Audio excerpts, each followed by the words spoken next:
Henrietta, our daughter-in-law, loudly said that elderly folks like us, being of a different class, shouldn't come to the housewarming party. We were shocked by her audacity and couldn't find words to respond. I had kept silent for our eldest son Warren's sake. But Henrietta's disrespectful attitude reached my limit. My husband Reagan and I exchanged glances, nodded in agreement, and told Henrietta that we understood. Satisfied, she smiled and went back to Warren. I am Bridget, 73 years old, and Warren is our son with Reagan. Warren was always quiet but started to assert himself in college. He introduced us to the woman he was seriously dating, and we happily consented to their marriage. Around 3 years into their marriage, during Christmas, Warren and his wife were coming home for the first time. I was excited to spend time with Henrietta. When they arrived, Henrietta initially seemed shy but gradually relaxed. As it got dark, I stood up to prepare dinner, and Henrietta offered to help in the kitchen. While we were in the kitchen, an unfamiliar voice, lower and harsher than usual, said, "It's cold. This house is too cold." I turned towards Henrietta in disbelief, and she was rubbing her hands together with discontent. In an unhappy tone, she expressed her dislike for old houses and complained about Warren insisting they come. Stunned, I was speechless as Henrietta vented her bad mood at me. She even made a disparaging comment, suggesting my appearance was all an act to get married. "I'm tired of waiting. Hurry up and get ready." "I'm hungry," said Henrietta, seemingly annoyed by my stunned silence. She gestured towards the stove and spoke dismissively. I hurried to obey, probably more shaken than I realized. Once I started moving, Henrietta did nothing but dictate, not lifting a finger to help. She complained about everything, criticized my methods, yet did nothing herself. By the time the preparations were done, and it was just a matter of serving the food, Henrietta suddenly became active, charming Reagan and Warren, and blushing at their praise. It was then I finally understood this was Henrietta's true nature. 10 years later, Warren and his wife were returning for a visit. Henrietta had shown her true colors many times, but only in my presence. She never behaved that way in front of Reagan or Warren. I had kept silent, thinking it might be a misunderstanding, but the same things happened every time they visited, confirming my suspicions. Hearing they were coming back, I felt a bit downhearted. While planning to avoid being alone with Henrietta as much as possible, the doorbell rang. Sighing, I opened the door to find Warren standing alone. Surprised not to see Henrietta, I involuntarily looked around for her. Warren, noticing my reaction, spoke with a hint of apology. "Sorry, Mom. Henrietta had some urgent work and will join us later. She said it's okay to go ahead with the grave visit without her." It seemed Henrietta wouldn't be joining until her work was finished, and I felt a sense of relief at the thought of not having to witness Henrietta's behavior, even for a little while. I welcomed Warren into the house, and Reagan, who was in the living room, noticed Henrietta's absence and asked about her. While preparing tea, I found myself sighing deeply without realizing it. We decided to relax for the day and postpone the grave visit to the next day. When Warren informed Henrietta, she responded, "Understood, but I still can't finish my work and come over, so please apologize to the others for me." Reagan laughed it off as unavoidable, but I couldn't help feeling that Henrietta just didn't want to attend the grave visit. However, I couldn't voice such thoughts, so I just said not to worry about it, and we spent the day uneventfully. The next day, after finishing visiting the grave and relaxing at home, Henrietta called, saying, "Finally finished with work, so I'll be heading over tonight." The timing of her call right after the grave visit seemed a bit off to Reagan and Warren too, hastening my suspicion. That evening, just as we were about to have dinner, Henrietta arrived. She appeared a bit sweaty and out of breath, as if she had rushed. I frowned involuntarily, but Reagan and Warren were so pleased to see her that I decided not to say anything. Henrietta, having been freed from work, was told to take a shower first while dinner was being prepared. She replied somewhat apologetically. When she emerged from the bathroom at dinner time, she muttered upon seeing the food on the tray, "Sandwiches, that's it? After a hot day at the grave, I'm tired of eating this." I managed to avoid going to someone else's grave in this heat, and all I get is a simple meal. Henrietta tied up her hair and walked towards the living room. I felt angry but couldn't find the words to confront her. In the living room, she instantly started chatting happily with Regan, leaving me silently frustrated. Another 10 years passed, and Warren decided to move from his apartment to a house. After discussing it with Henrietta, they decided to pay as much down payment as possible themselves, but asked us for a little help with the shortfall. We couldn't refuse our dear Warren's request, so we immediately agreed and transferred the needed amount.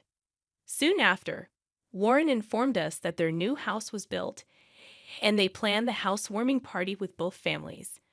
I hadn't seen Henrietta's parents since the wedding, so I eagerly agreed to attend, considering everything that had happened.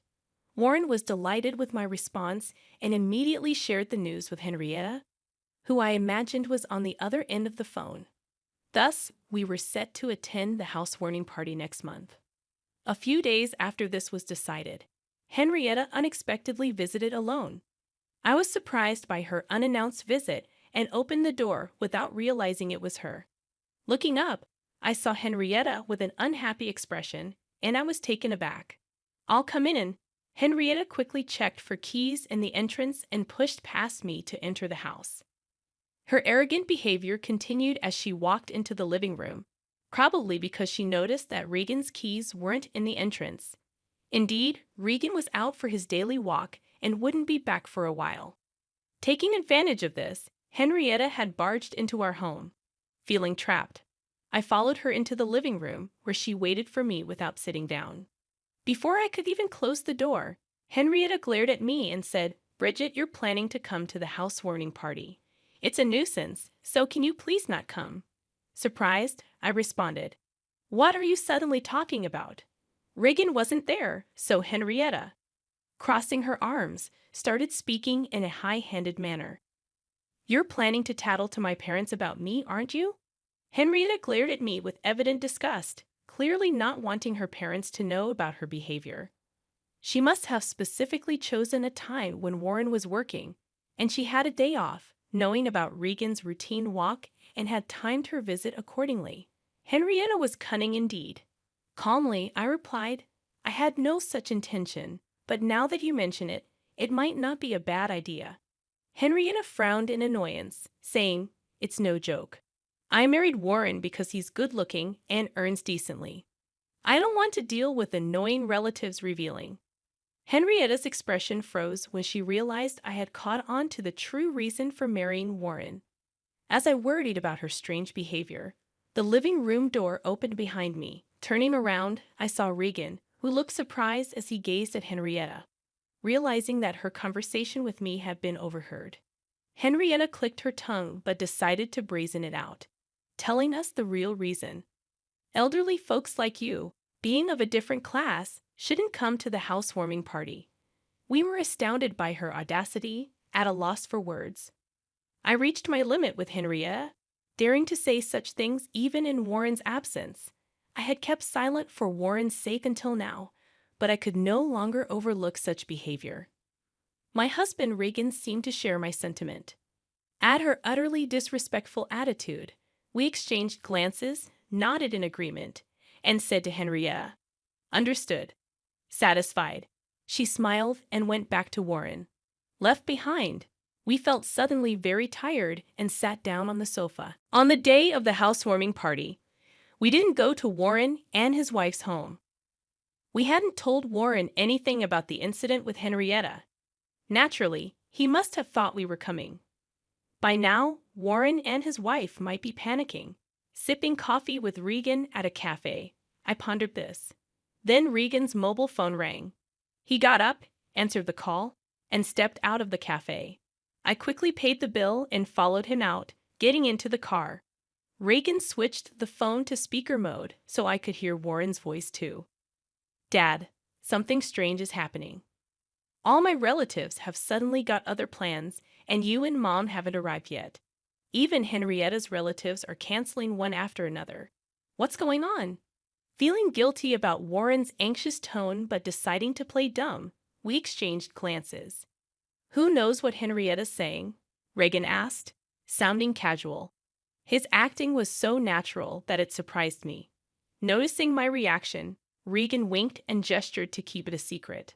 I had to stifle a laugh, covering my mouth. Henrietta is also confused. Oh, another call's coming in. I'll call back later. Be safe, coming over. Warren still seemed to expect our visit, making me feel remorseful. But I convinced myself it was necessary to get back at Henrietta. Then my mobile phone rang. It was a relative who was supposed to attend today's party. Feeling sorry but chatting for a bit, I was engaged in a long conversation with a talkative relative when Regan's phone rang again. It was Warren. Regan switched to speaker mode and answered, "Dad, I just spoke to Henrietta's mom. What's going on? If you can still come, please do right away." Warren's voice, sounding close to tears, made me feel a tightness in my chest. Regan looked at me with furrowed brows. After I nodded at Regan, he reassured Warren. "Understood. We'll be right there. Calm down." With that, Warren, sounding relieved, hung up. We who were at a cafe near Warren's new home drove towards his place. Upon arriving and ringing the doorbell, Warren rushed out to greet us. Behind him, Henrietta glared at us with furious eyes. Once inside, Warren ushered us to the living room, waiting for us to sit on the sofa. Eagerly, he asked, "I didn't expect you to arrive so soon. Where were you? What's going on? All our relatives are angry. Henrietta's relatives are apologizing, and I have no idea what's happening." Calm down, Warren. First of all, congratulations on your new home. I'll explain everything now, I said to calm him down. I turned to Henrietta, who was silently sitting. You know why we're the only ones here, don't you, Henrietta? What do you mean? Henrietta feigned ignorance, prompting me to sigh lightly before starting. It seems you don't want us here, but given the current situation, your worries are gone, aren't they? Didn't want us here. What does that mean? Warren sounded confused. I smiled slightly and continued. Both your relatives and ours know everything now. Unfortunately, your plans have failed. You've already been reprimanded by your relatives, haven't you? A low growl unmistakably from Henrietta was heard. Ignoring this, I continued, looking straight at Henrietta. Given Warren's reaction now, you've been pretending to be good ever since you were dating him. Now that your true nature is exposed, why don't you just accept it? I didn't invite you. Her voice, now much quieter than before, made Warren lean in closer to hear her. She repeated, I didn't invite you. I told you not to come. Why did you come anyway and spread lies among the relatives, framing me? Is that fun for you? Taken aback by her intensity, Warren recoiled.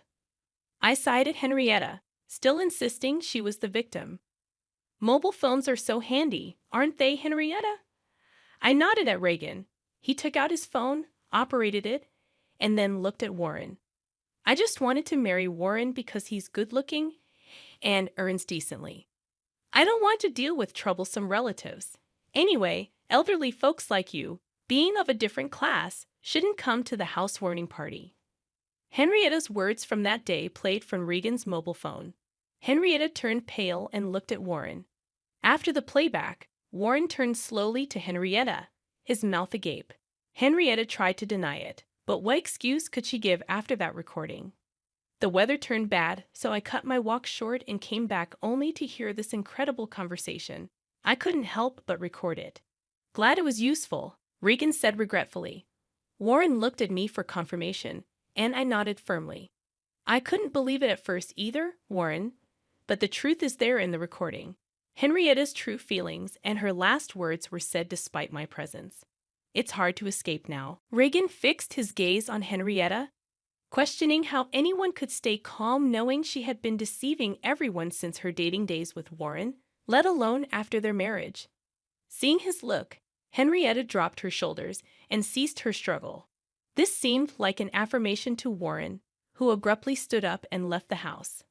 It happened so suddenly that we couldn't stop him, and although Regan hurried after him, he soon returned. Apparently, Warren had driven off somewhere, leaving his mobile phone behind, making it impossible for us to call him. Henrietta, left behind and surrounded by us, sat trembling and pale, huddled up. As time passed helplessly, Warren eventually returned, holding something in his hand, which he slammed in front of Henrietta, saying quietly, "Sign the divorce papers and leave." Henrietta looked up at Warren, her mouth agape, but Warren repeated himself, took a pen from the holder on the table, and began to fill in his part. After finishing, he forced the pen into Henrietta's hand and tapped on the divorce papers. "Come on, sign, and leave." Overwhelmed, Henrietta, though frightened, filled in her part. She looked at Warren when finished, but he, without making eye contact, was checking for any missing details. Finding no errors, he forcefully made Henrietta stand up and dragged her to the front door. He then pushed Henrietta out of the house, ignoring her attempts to cling to him and throwing her bag outside. "It's late, so I'll submit this tomorrow. Don't ever come back to this property," he said, slamming the door shut and locking it. Henrietta's pleading voice could be heard from outside, but Warren ignored it and turned to apologize to us. "I'm sorry for the trouble. I had no idea she was like that." We could say nothing to his deep apology, just embracing him. Before long, Henrietta's voice faded away. We decided to stay at Warren's new home that night. The next morning, Warren submitted the divorce paper first thing, and his divorce from Henrietta was finalized. Concerned about his heartache, we chose to stay another night. And that evening, with a somewhat calmer Warren, we discussed everything that had happened. As we recounted the past events, Warren listened with clenched fists. Regan, who was also unaware of these details, placed his hand on my shoulder as I spoke. Then we revealed the truth about the current situation. After Henrietta had left, telling us not to come, I learned that Regan had spontaneously recorded the conversation. We decided together to inform Henrietta's parents. When we called and explained the situation, Henrietta's parents, initially in disbelief, changed their attitude and kept apologizing. After hearing the recorded audio, angry about their daughter's misdeeds, they intended to tell the relatives who had planned to attend the housewarming party not to go. After hanging up, we discussed and decided to do the same with our relatives. They too were furious and said they wouldn't attend. That is how the current situation unfolded. Hearing all this, Warren's shoulders drooped again, worried but unable to do anything. We decided to spend another night. The next day, Warren came into the living room, looking relieved, and shared what happened the previous night. He had apparently contacted his former in-laws. Henrietta was now at her parents' home, being disowned and facing eviction. They also planned to bring alimony, which would be imposed on Henrietta as her debt. While Warren felt this was not enough, he seemed more settled than expected. After returning home, we immediately started packing up our old house. Now dated, it was set to be handed over. The house was actually being remodeled for us to live in together. Since Warren was at work during the day, the renovations were to take place. Though costly to modify a newly built home, with some financial gain from the recent events and our help, the decision was made. While waiting for the house's remodeling, we were happily clearing out our old home.